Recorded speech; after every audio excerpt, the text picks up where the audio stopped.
Sicario, Day of the Soldado is a sequel to 2015 Sicario, and the plot this one revolves around Josh Brolin and Benicio del Toro's characters, along with the US government going down to the US-Mexican border to try to take out a group of drug cartels and deal with human trafficking, and terrorists getting into the United States via the human trafficking, and that's pretty much as simple as it gets. Now, the first Sicario movie was kind of the basic idea as well, about the US government taking out a big Mexican drug cartel, but it was directed by Denis Villeneuve and became one of the best movies of the year, even though I didn't put it in my top 10 list.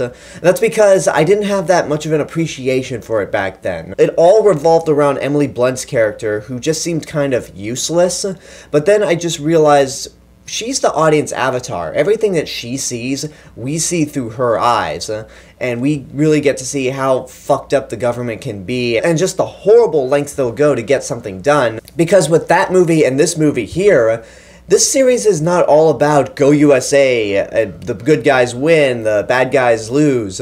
It's really kind of a gray area where, yeah, the US government's doing some things that are right to an extent, but the methods they do it are just so wrong and just so unethical, and the second movie really does do that as well. We don't have Emily Blunt's character around, so there's no character for the audience to see everything through. It's just Josh Brolin and Benicio del Toro.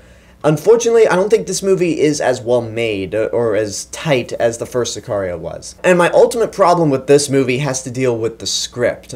It's not terrible, but it's a little messy, because in this movie we learn that Mexican drug cartels are bringing people over the border illegally. Some of them are terrorist groups, and then there's this kid who lives in a little border town in Texas who is recruited to do the exact same thing for money.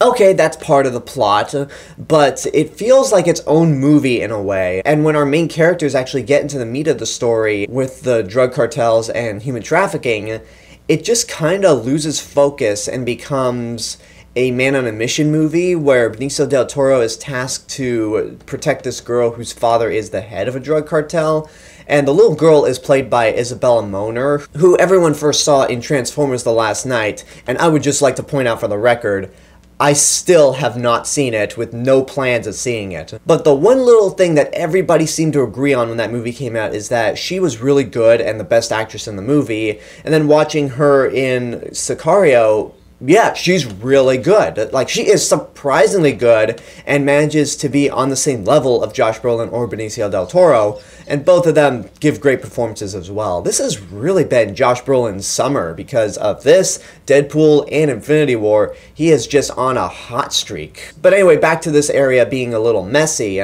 Once it's just Benicio del Toro and the little girl, we kind of lose focus on what was established at the beginning of the movie, and it's only with certain little parts with the boy who's been hired to do human trafficking do we get back into that little plot. And then once we get to the end of the movie, it just kind of quickly wraps up and all these plot lines come together, and it ends in a way where you'll go, what? I'm confused right now. No.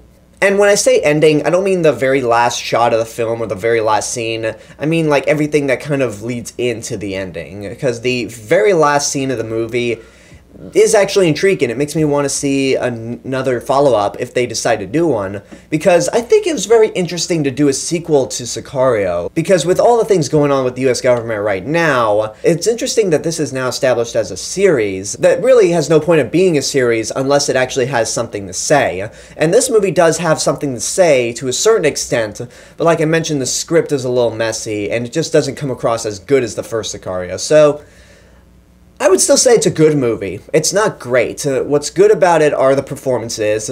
It's got some really intense action scenes where it just feels very realistic and grounded. But as I mentioned, it's a little bit of a mess, and it does go on for a little too long. And that's my review for Sicario, Day of the Soldado. I hope you enjoyed it. Go ahead, subscribe, like, leave a comment below and tell me what you thought of the movie.